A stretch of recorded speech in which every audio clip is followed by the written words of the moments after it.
खास तौर पे अगर हम पाकिस्तान की बात करें। और क्या आप मेरी इस बात को सेकंड करेंगे कि पाकिस्तान में अगर हम ये बात करें कि भाई दिवाली है, चलो सेलिब्रेट करते हैं, या सेलिब्रेट ना भी करें, जो हिंदू कम्युनिटी है उनकी खुशियों में जाके हम शरीक होते हैं, तो क्या आपको आगे से रिएक्शन देखने को मिलेगा? तो ऐसा मैं उस पर दो पॉइंट आपको बताना चाहता हूं। अब सऊदी अरेबिया ने दिवाली सेलिब्रेट करना शुरू कर दी है। यूएई के अंदर, मिडिल ईस्ट के अंदर, जो कि मैं समझता हूं जो ज्यादा इस्लामिक अपने आप को समझते हैं, वहां सेलिब्रेट हो रहा है। और दूसरा मेरा सबसे बड़ा क्वेश्चन ये है कि आपका मजहब या अकीदा इतना कमजोर है कि आप दिवाली सेलिब्रेट करने से आप मुसल इस्लाम से खारिज हो जाएंगे आप। Very big. सर ਔਰ ਇੰਡੀਆ ਪਾਕਿਸਤਾਨ ਨਹੀਂ, ਇੱਥੇ ਅਮਰੀਕਾ ਦੇ ਤੁਹਾਡੇ ਫੈਨ ਬੈਠੇ ਹੋਏ ਨੇ। ਔਰ ਤੁਹਾਨੂੰ ਤੇ ਪਾਕਿस्तान और पूरी आवाम ਨੂੰ ਦੀਵਾਲੀ ਦੀ ਮੁਬਾਰਕਾਂ। और सारे रल मिल के रहिए और खुशियां मनाइए। लेकिन भारत की भी जिस तरह देखा जाए तो उनकी यहाँ ये मैं जरूर बताऊंगा, मोदी साहब इजराइल भी गए हैं और मोदी साहब पैलेस्टाइन भी गए हैं। उन्होंने और वाहिद थे भारत के प्राइम मिनिस्टर जो वहां पे गए थे। और मैं समझता हूं कि उनकी बड़ी बैलेंस फॉरेन पॉलिसी है, वो बिल्कुल देखकर। और यहाँ ये बताना चाहूंगा कि मलेशिया के बाद सबसे ज्यादा इस्लामिक पॉपुलेशन, जो Muslim population they are in India, तो उसमें उनको उनके जज्बात का भी ख्याल रखना होता है। जो इंडिया और कनाडा का कंफ्लिक्ट चल रहा है, अभी लेटेस्ट जो डेवलपमेंट आई है उसके ऊपर फिर से इल्जामात लगाए गए हैं कनाडा की तरफ से। क्या कहना चाहेंगे, कनाडा का केस कितना कमजोर या कितना मजबूत हुआ है इन दिनों में? देखिए, जो कनाडा है वो उनकी सबसे पहली कोशिश थी कि अमेरिका और बरतानिया उनका साथ दे, लेकिन दोनों ने साथ नहीं दिया। लेकिन वो जंग का इस रेजोल्यूशन के अंदर उसके साथ कोई रिलेशनशिप नहीं था, सिर्फ और सिर्फ इजरायली सेटलमेंट्स और वहां पे जो एक्टिविटीज थी ईस्ट जेरूसलम और गोलान हाइट्स में। तो मेरे ख्याल में India has made the best decision, staying neutral और staying on the sides of Palestine. मैं समझता हूँ it was a good move. इस वक्त मोदी साहब not only he is popular within India, उनकी टीम स्ट्रांग है। डॉक्टर जयशंकर को देखें और उनकी दूसरी टीम, हर फील्ड में उनकी टीम देखें तो ही इज वेरी कॉन्फिडेंट। जहां भी जाते हैं वो क्रीज से बाहर निकल के खेलते हैं, इंडियन इकोनॉमी को सपोर्ट करते हैं, प्रमोट करते हैं, इंडियन डायस्पोरा की बात करते हैं। और इस तरह के फैसले तभी लिए जा सकते हैं जब आप इकोनॉमिकली इंडिपेंडेंट हो और आपकी पॉपुलैरिटी और वोट ऑफ कॉन्फिडेंस लोगों का आपके साथ हो। लेकिन इस वक्त जो है वीजे देने शुरू कर दिए थे, क्योंकि कनाडा के अंदर भारतीय निजात बहुत ज्यादा लोग हैं जिनका भारत में प्रॉपर्टी है, आना जाना है, इसके बगैर गुजारा नहीं है। तो उन्होंने वो शुरू कर दिया। आहिस्ता आहिस्ता जो आइस है वो मेल्ट हो रही है। लेकिन इन हादसात की वजह से जो जस्टिन ट्रूडो हैं वो अपनी पॉपुलैरिटी लूज करते ना। बड़ी खबर ये है इंटरनेशनल पॉलिटिक्स को लेके कि इंडिया ने इसराइल के अगेंस्ट यूनाइटेड नेशंस में वोट किया है।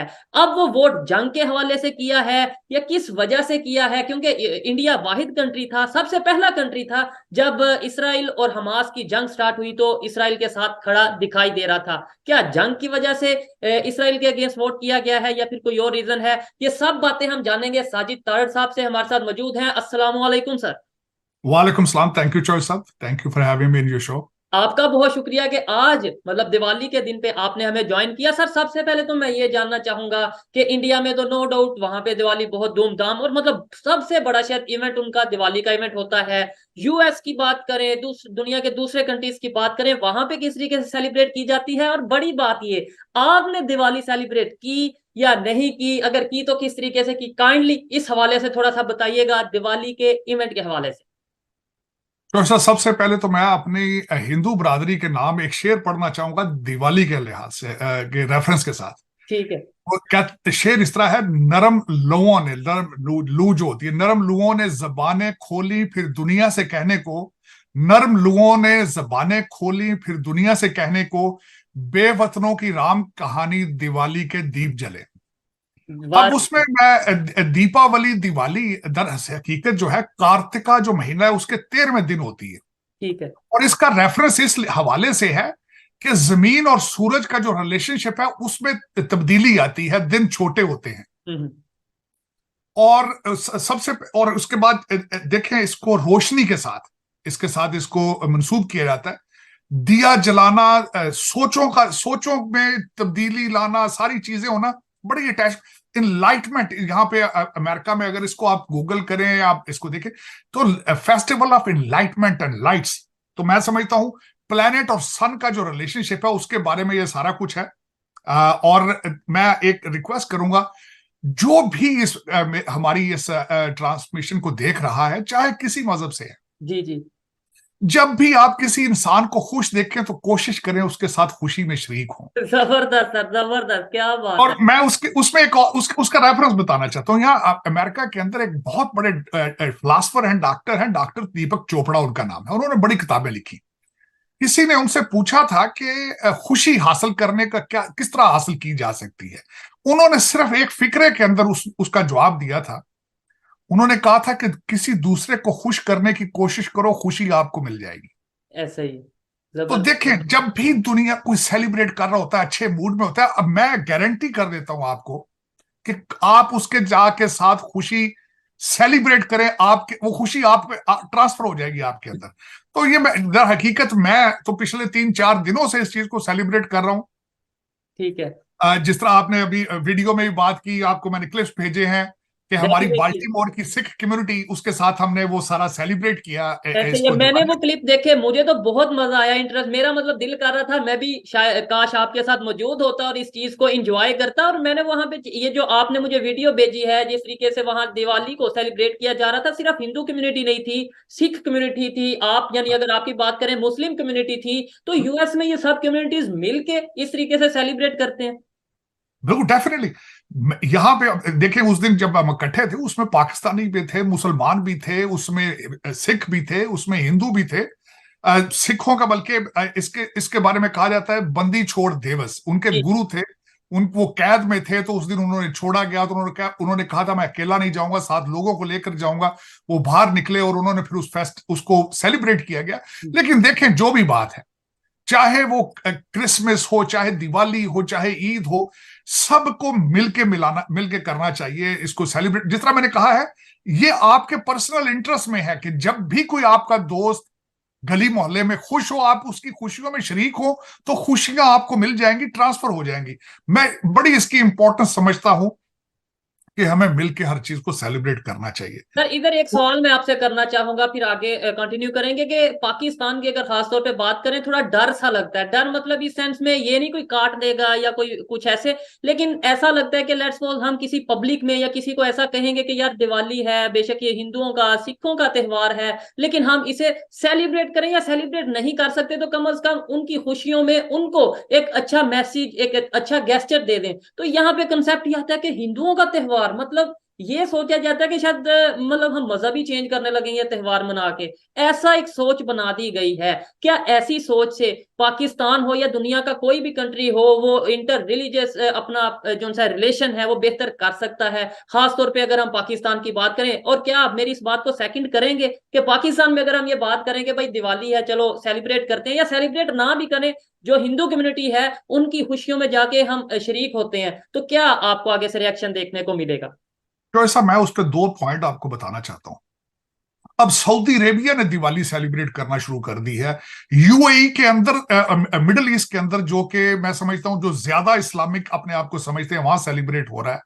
और दूसरा मेरा सबसे बड़ा क्वेश्चन ये है कि आपका मजहब या अकीदा इतना कमजोर है कि आप दिवाली सेलिब्रेट करने से आप इस्लाम से खारिज हो जाएंगे? आप इस तरह ना किया करें। यही एक वजह है, जब से लोगों ने मजहबों को कारोबार बनाया है, दूरियां तब से पैदा हुई। दर हकीकत मैं इस बात को बिल्कुल टोटली एग्री करूंगा कि पाकिस्तान के अंदर इसको बहसीते कारोबार, नफरतें फैलाने के कारोबार को बंद करना होगा आपको। और मैं बिल्कुल ये कह रहा हूं कि मैं हर त्योहार को सेलिब्रेट करता हूं। क्रिसमस को मैंने आज ही क्रिसमस ट्री ऑर्डर किया है, क्योंकि घर के अंदर डेकोरेशन की जाए क्रिसमस की। जबरदस्त। क्योंकि जो सब उसमें बात यह है कि क्रिसमस, अब देखें, हमारे कई जो रेडिकल माइंडेड किस्म के लोग हैं, वो कहते हैं जी, वो तो कहते हैं बर्थडे को भी नहीं मनाना चाहिए, ऐसा ही। बर्थडे भी गैर इस्लामिक है। क्रिसमस कहना, मैरी क्रिसमस कहने से कहते हैं जी आपका ईमान कमजोर हो जाता है, मैरी क्रिसमस कहने से। यार कैसी आप बातें कर। मैं यही एक वजह है कि आप दुनिया से इस वक्त बहुत दूर हैं। अब मैं उसकी, बल्कि दूर क्या, आपके अंदर भी हालात बहुत खराब हैं। मैं उसकी एक मिसाल देना चाहूंगा।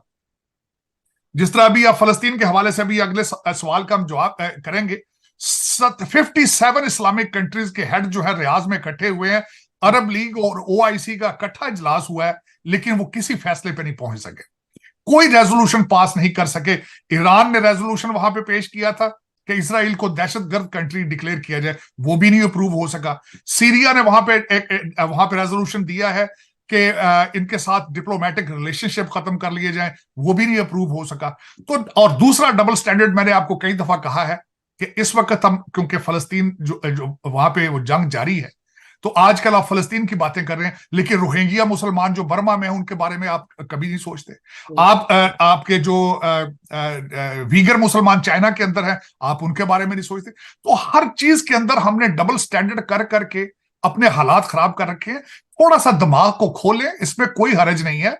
आप दुनिया के साथ, दूसरी दुनिया के साथ चलने की कोशिश करें, दूसरे मजाहिब की इज्जत करना सीखें, आप इंसानों की इज्जत करना सीखें। इसमें कोई थोड़ा कोशिश तो करके देखें। 76 साल आपने ये सारा कारोबार किया है, तो उसमें से कुछ भी नहीं निकला है। अब कोशिश करें, प्यार मोहब्बत को एक चांस देकर कोशिश तो करें, हो सकता है इसमें कोई बेहतरी आ जाए। मेरी बड़ी ख्वाहिश है, मैं बल्कि इसमें रिक्वेस्ट करूंगा कि आज पाकिस्तानी दोस्त जो हमारे हैं, खासकर सिंध की हिंदू बरादरी के साथ यकजहती का इजहार करें, उनके साथ जाके सेलिब्रेट करें, मिठाइयां खाएं, जलेबियां खाएं। मैं आज भी सुबह उठ के मुझे इस दफा मिठाइयां कहीं मिली थी तोहफे में, मैं आज सुबह भी उनको एंजॉय किया। तो प्लीज फॉर गॉड सेक, कहते हैं ना, जब छतरी को, अम्ब्रेला को और दिमाग को जब तक खोला ना जाए वो काम नहीं करता। तो कोशिश करें, दिमाग को खोलें और खुशियां महसूस करें। अंदर अंदर आपकी खुशियां आएंगी, मैं गारंटी करता हूं इस चीज की। बहुत सी वीडियोस हैं जो साजिद तारड़ साहब ने हमें भेजी हैं, जिस तरीके से वहां पे तमाम मजहब के लोग मिलके दिवाली को सेलिब्रेट कर रहे हैं, वो सब वीडियोस आपको इसी वीडियो में, इसी प्रोग्राम में देखने को मिलेगी। सर, एक बड़ा सीरियस सा सवाल है आपसे। इंटरनेशनल अगर पॉलिटिक्स की बात करें, अचानक से बदलती नजर आ रही है। जब जंग स्टार्ट हुई इसराइल और हमास की, इंडिया ने मतलब फौरनली अपना जो सा स्टांस है वो रखा कि भाई हम इसराइल के साथ खड़े हैं, जो अटैक किया गया है हमास की तरफ से वो गलत है। आज भी क्या वो उसी स्टांस पे खड़े हैं? और सेकेंडली, यूनाइटेड नेशंस में जो वोट दिया गया है इसराइल के अगेंस्ट, उस पे क्या कहना चाहेंगे? वो अगेंस्ट जो वोट दिया है, क्या वो जंग के अगेंस्ट दिया है या किसी एरिया पर कब्जा करने की वजह से दिया है? काइंडली उसकी डिटेल के बारे में बताइएगा। तो सब ये जुमेरात वाले दिन यूनाइटेड नेशन में एक रेजोल्यूशन पेश किया गया था। मैं सबसे पहले तो मैं बताना चाहूंगा कि ये जो सिचुएशन है मिडिल ईस्ट की, उसमें थोड़ी तब्दीली किस तरह आई है, चीजें थोड़ी एक जगह से हटके दूसरी साइड पे। जब हमास ने अटैक किया था इसराइल के ऊपर, उस वक्त पूरी दुनिया का उस वक्त सेंटीमेंट थोड़ा डिफरेंट था, लोगों की हमदर्दियां इसराइल के साथ थी। लेकिन जूं जूं ही, जिस तरह अल जजीरा ने और दूसरे आउटलेट्स ने जब दूसरी बम्बार्डमेंट की एक पूरी वो कवरेज की, सारी चीजें देखी, हॉस्पिटल्स और बच्चे और सारे, तो सारी दुनिया का जो था वो फीलिंग्स, उसमें आहिस्ता आहिस्ता तब्दीली आती गई। आज अगर देखा जाए तो इस वक्त इसराइल, ज्यादातर दुनिया जो they are sympathizers with Palestine.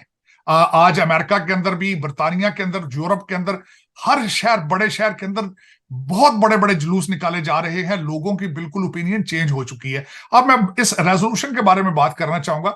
इस थर्सडे वाले दिन रेजोल्यूशन वहां पे पेश किया गया है। इसराइल की जो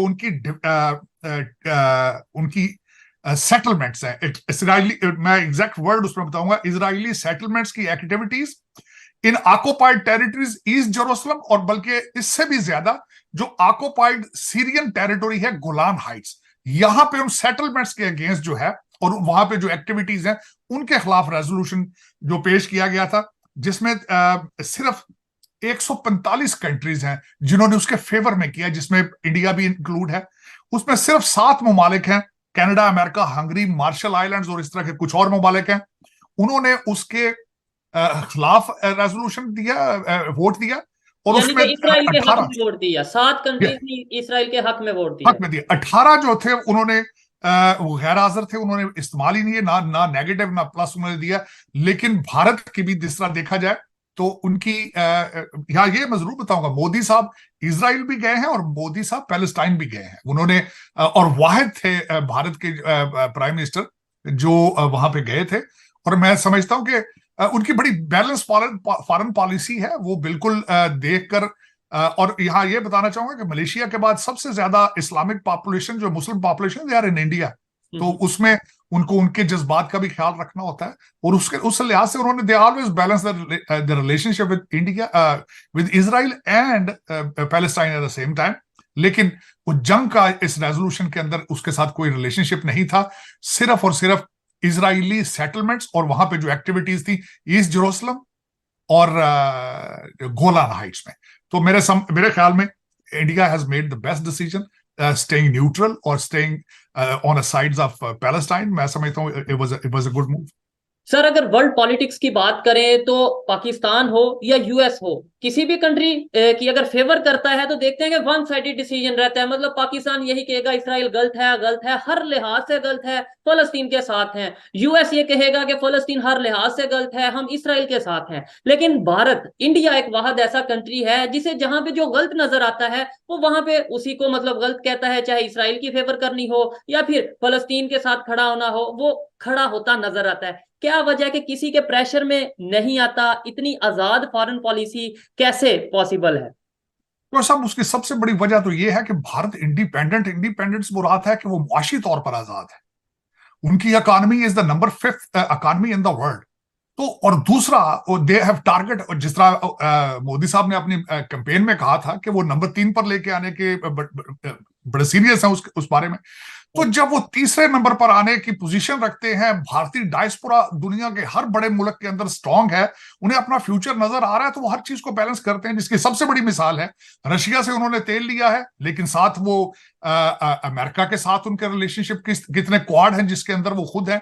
साउथ चाइना सी के अंदर वो ऑस्ट्रेलिया के साथ है, आकस है उसका नाम, और कई चीजें ऐसी हैं जो वो बिल्कुल उनके साथ दे आर अलाइंड।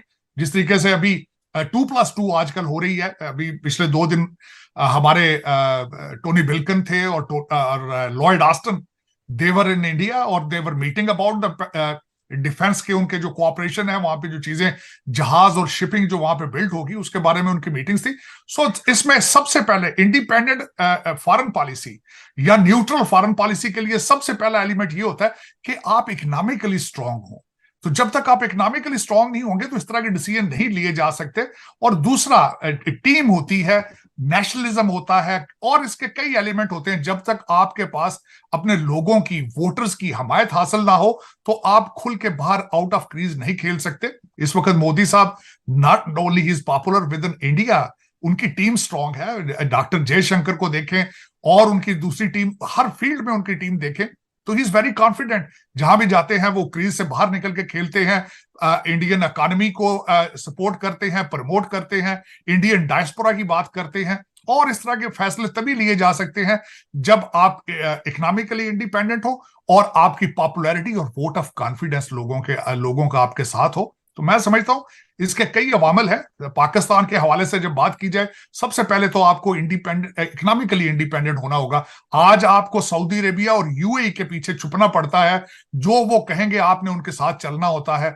और इनडायरेक्टली अमेरिका और चाइना, क्योंकि आप IMF से पैसे लेते हैं, दूसरी साइड CPEC है, आप उन पे भी डिपेंडेंट है। आपको इस वक्त 4-5 मुख्तलिफ डायरेक्शन से पूछ के बात करनी पड़ती है, चलना पड़ता है, सैडली। लेकिन ये है कि देखें, उम्मीद रखनी चाहिए आने वाले अच्छे दिनों के लिए। हमारे आसम मुनीर साहब, जनरल आसम मुनीर साहब हैं, कई चीजें वो प्रोजेक्ट इकॉनमी के लिए वो भी कंसर्न है। और मेरी उम्मीद है कि वो, ताकि वो one day Pakistan become economically independent और पाकिस्तान के मुफाद में फैसले किए जाएं। ठीक है सर, इधर एक सवाल जरा सा टॉपिक से हट के मैं ये पूछूंगा कि पाकिस्तान की पब्लिक को जिस तरीके से बेवकूफ बनाया जा रहा है, मतलब हमें इमोशनल फूल बनाया जा रहा है। एक साइड पे नारे किसी और मतलब सेंटिमेंट्स को लेके लगाए जाते हैं, सपोर्ट गवर्नमेंट हमारी किसी और चीज को करती है। एक साइड पे हम कश्मीर की बात करते हैं, दूसरी साइड पे हम जाके कोई और स्टेटमेंट देते हैं। इसके ऊपर बात करूंगा, लेकिन पहले जो इंडिया और कनाडा का कंफ्लिक्ट चल रहा है, अभी लेटेस्ट जो डेवलपमेंट आई है उसके ऊपर फिर से इल्जामात लगाए गए हैं कनाडा की तरफ से। क्या कहना चाहेंगे, कनाडा का केस कितना कमजोर या कितना मजबूत हुआ है इन दिनों में? देखिए, जो कनाडा है वो उनकी सबसे पहली कोशिश थी कि अमेरिका और बरतानिया उनका साथ दे, लेकिन दोनों ने साथ नहीं दिया। यहाँ पे अगले दिन ये भी बात आई है, ये हो रही है कि शायद बाइडेन एडमिनिस्ट्रेशन जो है वो पुश कर रही है भारत को कि कनाडा के साथ रिलेशनशिप ठीक करें, लेकिन बल्कि 2+2 के दौरान ही जब टोनी बिल्किन वहां थे, इस पे यहाँ प्रेस ने बताई है बात कि शायद इस टॉपिक के ऊपर भी बात हुई है, लेकिन भारत मुसलसल कनाडा से कह रहा था कि आप हमें शवाहिद दें, आप हमें प्रूफ दें, या ये सिर्फ सुनी सुनाई बातों से चीजें नहीं होती। लेकिन इस वक्त जो है वीजे देने शुरू कर दिए थे, क्योंकि कनाडा के अंदर भारतीय निजात बहुत ज्यादा लोग हैं जिनका भारत में प्रॉपर्टी है, आना जाना है, इसके बगैर गुजारा नहीं है। तो उन्होंने वो शुरू कर दिया, आहिस्ता आहिस्ता जो आइस है वो मेल्ट हो रही है। लेकिन इन हादसात की वजह से जो जस्टिन ट्रूडो हैं वो अपनी पॉपुलैरिटी लूज करते नजर आ रहे हैं। मुझे नहीं उम्मीद कि आने वाले दिनों में वो दोबारा इलेक्शन जीत सकेंगे। मेरा ख्याल है उनके जाने के बाद एक नया दौर शुरू होगा और भारत के साथ अच्छे रिलेशनशिप शुरू होंगे। ठीक है सर, पाकिस्तान की बात करते हैं। जो मैं पर्सनली आजकल फील कर रहा हूं, अगर इंटरनेशनल पॉलिटिक्स को देखें, वर्ल्ड अफेयर्स को देखें, तो हमें कोई और चीज नजर आती है। लेकिन पाकिस्तान की सियासत को देखें, पाकिस्तानी सियासतदानों के जो नारे हैं उनको देखें, तो ऐसा लगता है कि शायद हमें बेवकूफ बनाया जा रहा है, शायद हमें किसी अलग ही दुनिया में रखा हुआ है। जैसे कुएं का मेंढक आप कह सकते हैं कि क्या समझते हैं कि हमें इंटरनेशनल लेवल पे उतना एक्सपोजर दिया जा रहा है, हमें वो चीजें बताई जा रही हैं जो दुनिया में चल रही हैं, या फिर हमें अलहदा ही जानबूझ के एक सोची समझी साजिश के तहत हमें दुनिया से कट करके रखा गया है। तो सब उसके सबसे बड़े, तो मैं आपके देखने वालों को ये रिक्वेस्ट करना चाहूंगा कि अपने लीडरान के देखें बच्चे किधर हैं। उनके बच्चे सब के सब बाहर पढ़ रहे हैं और आपको बताया जाता है कि आप जिहाद की तैयारी करें, अपने बच्चे उनके सारे वेस्ट में पढ़ रहे हैं। आपको इंग्लिश से, टेक्नोलॉजी से आपको दूर रखा जा रहा है, सिर्फ इस वजह से ताकि आप और उनके बच्चे, आने वाले बच्चे भी आपके ऊपर आसानी के साथ हुकूमत कर सकें। अब मैं जिस तरह मिसाल देना चाहता हूं, आपके प्राइम मिनिस्टर लंदन से आते हैं और हुकूमत करने के बाद लंदन चले जाते हैं, उनके बच्चे भी वहीं पे हैं। तो दर हकीकत यही एक सबसे बड़ा मसला है। पाकिस्तान को पाकिस्तानियों ने ही बचाना है। मैं आज ये अफसोस के साथ कहता हूं कि शायद पाकिस्तान में पाकिस्तानी कोई नहीं है। क्या वजह है कि आप अपने मसाइल को खुद हल करने की सलाहियत क्यों नहीं रखते?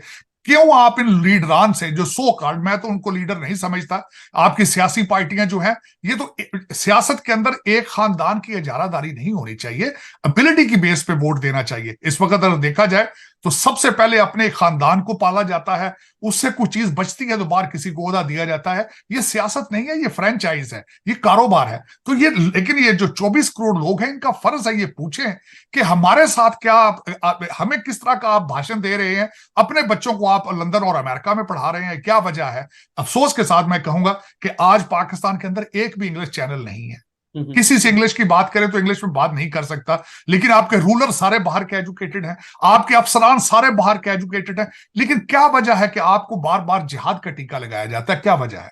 और आप उसको एक्सेप्ट कर लेते हैं। किस खूबसूरती के साथ हमारे खान साहब की मैं मिसाल देना चाहूंगा। खान साहब ऑक्सफोर्ड ग्रेजुएट हैं, बाहर से पढ़ के आए, बच्चे भी उनके लंदन में बैठे हैं, नया पाकिस्तान का ड्रीम लेकर आए थे, लेकिन उनको बताया गया कि ये चूरन नहीं बिकेगा, आप इस्लाम को आगे लेके आए। उन्होंने फौरन यू टर्न मार के रियासत मदीना के पीछे चले गए।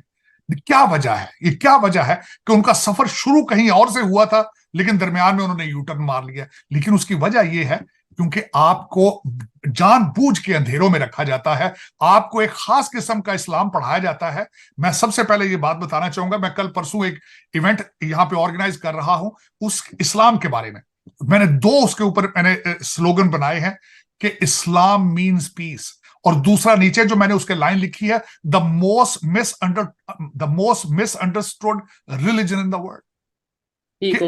जिस मजहब का नाम सलामती है, वो किस तरह आपको नफरत की तरबियत दे सकता है? पॉसिबल नहीं है। सर आपने बोला कि भाई 24 करोड़ जो लोग हैं उन्हें सवाल करना चाहिए, लेकिन पाकिस्तान में सवाल पर ही तो एक मतलब यह है कि जैसे कह लें आपके क्रिटिसाइज करने पर पाबंदी है, या सवाल पूछने पर एक ऐसा कर दिया जाता है कि शायद ये गलत कर रहा है, शायद ये स्टेट के अगेंस्ट चल रहा है, शायद ये पाकिस्तान के अगेंस्ट चल रहा है।